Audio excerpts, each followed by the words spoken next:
Vamos a hablar sobre el manejo médico del reflujo post-manga y específicamente ahí en un tema importante que es la seguridad del uso prolongado de los inhibidores de bomba de protones. Además, una pequeña avance de qué hacer si es que hay una falla del tratamiento médico. Ya hemos hablado sobre el reflujo gastroesofágico y los cambios que en el caso de obesidad llevan a que este se produzca. Factores importantes como la dieta que lleva al paciente, alteraciones del vaciamiento gástrico, de la presión intraabdominal, alteraciones de la barrera antirreflujo y hasta se ha visto alteraciones de la peristalsis esofágica en los pacientes obesos. Y en ellos, en todo paciente con reflujo hay consecuencias. Lo principal es la alteración de la calidad de vida, la presencia de esofagitis erosivas y otras complicaciones más importantes como la aparición de esófago de Barrett y finalmente un adenocarcinoma.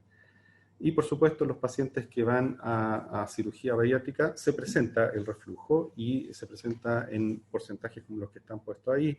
Candidatos a cirugía bariátrica, si se le hace endoscopía a todos, 40 o 70% clínicamente tienen reflujo y 50, de 5 a 30% o más tienen esofagitis en la endoscopía prequirúrgica. La manga gástrica lo que busca es que el paciente baje de peso. La baja de peso es claramente un factor que favorece y que debería disminuir el reflujo gastroesofágico y además considerando que hay una menor masa de células parietales. Pero como dijo Iván en su presentación, hay alteraciones que favorecen también el reflujo. Esta alteración del ángulo de His, una disminución de la presión de la unión gastroesofágica, una mayor presión intragástrica por la alteración anatómica y en muchos pacientes el desarrollo de una hernia hiatal postquirúrgica.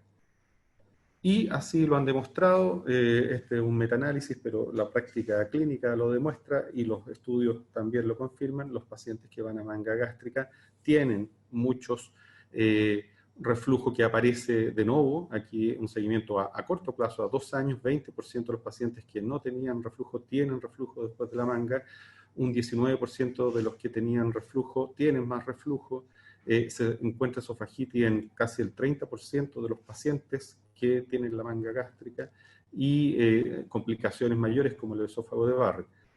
Y entrando al punto, un porcentaje importante de los pacientes post-manga gástrica están usando inhibidores de bomba de protones o alguna otra terapia para disminuir el reflujo. Así que, en cuanto a la pregunta, ¿cómo se maneja el reflujo desde el punto de vista médico en un paciente con manga? Están las medidas clásicas que ocupamos, las medidas generales y farmacológicas. Primero decir que no hay una evidencia específica que en pacientes con manga gástrica se debe hacer diferente el manejo al paciente común que no tiene esta cirugía. Pero uno podría presumir que las medidas generales, como por ejemplo las indicaciones dietéticas, el fraccionamiento, la posición en la que comen, la posición, el tiempo antes de acostarse, el uso de otros fármacos que favorecen el reflujo o de otros elementos, pueden tener mayor importancia por la alteración anatómica que tienen estos pacientes, pero como decía, no hay una demostración específica de que eso sea más importante en este grupo de pacientes, aunque uno presume que tienen una importancia mayor. El uso de fármacos está demostrado desde hace mucho tiempo que los inhibidores de bomba de protones son la mejor alternativa desde el punto de vista farmacológico por sobre anti-H2 o antiácidos, ya que en estos pacientes se mantiene una secreción ácida por mucho de que haya una disminución de la masa de células parietales. ¿Cómo funcionan los inhibidores de bomba de protones? Un repaso importante: hay una unión covalente que inactiva irreversiblemente las bombas de hidrógeno potasio TPasa que se encuentran ahí hacia el lumen.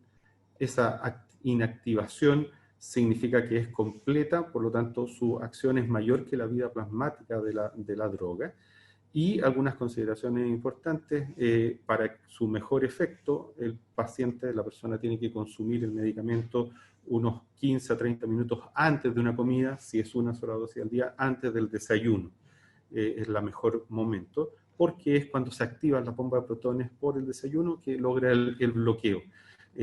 Si hay circulación plasmática, se pueden ir bloqueando nuevas bombas que se sintetizan, pero si no, se completa solo hasta que se produzcan nuevas bombas, empieza a producirse ácido nuevamente.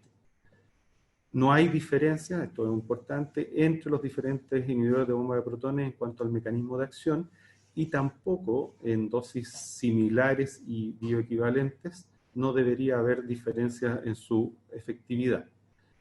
Metaanálisis antiguos demuestran la gran efectividad de los inhibidores de bomba de protones en curar esofagitis. En este gráfico, curación versus tiempo de uso. Los inhibidores de bomba de protones son la droga de elección para lograr esta curación. Y así lo demuestran también metaanálisis y estudios que evalúan toda esta evidencia que por ejemplo, ahí está marcado para esofagitis erosiva, el número necesario de tratar con inhibidor de bomba de protones es muy bajo, menos de 2 pacientes. Contra los anti-H2, por ejemplo, que requiere tratar 5 pacientes para lograr la curación de 1. El problema de todos estos medicamentos, y que lo tienen también los inhibidores de bomba de protones, es que para tratamientos que es necesario tratamientos prolongados para mantener el efecto. Aquí hay un estudio que evalúa, de acuerdo al grado de esofagitis de los pacientes, la recaída en cuanto a erosiones. Y obviamente era mucho mejor mantener al paciente con el medicamento, con tenerlo con una dosis específica de medicamento, versus dejarlo a demanda, porque la regla era que volvieran las erosiones después de dejar de consumirlo. Y otro estudio que muestra lo mismo, en este caso el anterior era con lansoprazol, este es con esomeprazol, que si es que se mantiene en forma continua, la posibilidad de remisión es baja. Si se deja a demanda, a decisión del paciente cuándo tomarlo, vuelve con mayor frecuencia y mayor rapidez la aparición de erosiones esofágicas. Así que el manejo debería ser por la parte, revisar la parte dietética, además inhibidor de bomba de protones, pero en general a permanencia, si es que los síntomas o la aparición las erosiones eran importantes. Y ahí viene el susto de si dejar o no a los pacientes, cuál es el riesgo de dejarlos con inhibidores de bomba de protones. Habitualmente salen en la prensa algunos artículos, como este del año pasado, que hablaba específicamente de los de tipo omeprazol y todos los riesgos que escondía. Y no solo en la literatura no médica, sino que en la literatura médica se publican en forma frecuente diferentes artículos que prácticamente en todo órgano se ha descrito algún efecto adverso de los inhibidores de bomba de protones. Algunas palabras sobre esto: hay muchas complicaciones descritas, la mayoría son estudios observacionales y análisis retrospectivos. No hay estudios que evalúen todas las formas de causalidad, como por ejemplo la fuerza de la asociación, que en general en todos estos estudios es bastante baja, que la temporalidad son estudios descriptivos donde el paciente está tomando el medicamento y se encuentra la alteración X sin demostrar una temporalidad que primero estaba el consumo de los inhibidores y después la alteración. La consistencia, que diferentes estudios muestren lo mismo, son bastante heterogéneos los resultados. Y finalmente la plausibilidad biológica, o sea que hay una explicación biológica de cómo el inhibidor de bomba de protones puede llevar a la demencia o a la osteoporosis, ahora al coronavirus, favorece el coronavirus. Salieron algunos artículos incluso. Así que la relación causa-efecto es muy débil o difícil de determinar. Obviamente en esta tabla no se ve nada, pero lo importante es decir que la evidencia es baja o muy baja en la mayor parte de los artículos que hablan de las complicaciones de los inhibidores de bomba de protones. Uno donde uno siempre pone un punto de atención son en las complicaciones derivadas del efecto del inhibidor de bomba de protones, que es la hipoclorhidria, con un mayor riesgo de infecciones entéricas y específicamente de Clostridium difficile. Así que, nuevamente, ahí los efectos adversos en su riesgo absoluto son bastante bajos. Así que aquí lo que se necesita es una evaluación del beneficio de dejarlo en el paciente con reflujo post-manga y más si tiene lesiones, versus los riesgos que estamos ahí mostrando que en general son bajos. Y en el consenso de la AGA, cuando se ve cuáles son las indicaciones del uso prolongado de los IVP, el reflujo y la esofagitis erosiva es la indicación número 1 para mantener a los pacientes con inhibidores de bomba de protones. Finalmente, si el paciente tiene una mala respuesta, ¿Cuáles son las sugerencias? Estas son unas sugerencias generales. Si el paciente no tenía reflujo, si no tenía una endoscopía, siempre hacer una endoscopía para tomar biopsias una endoscopía con biopsias esofágicas para descartar otras cosas como la esofagitis eosinofílica. También la endoscopía para evaluar la anatomía, no que no haya tener una hernia tal muy grande o alguna otra alteración postquirúrgica. Y si tiene algo de esto, ir a una cirugía revisional. Si el paciente tenía un reflujo conocido, estaba con inhibidores y no hay respuesta, hay que hacer varias revisiones de revisar las medidas dietéticas y en cuanto al IVP, cómo lo está usando, si lo está usando en los horarios y en la dosis adecuada.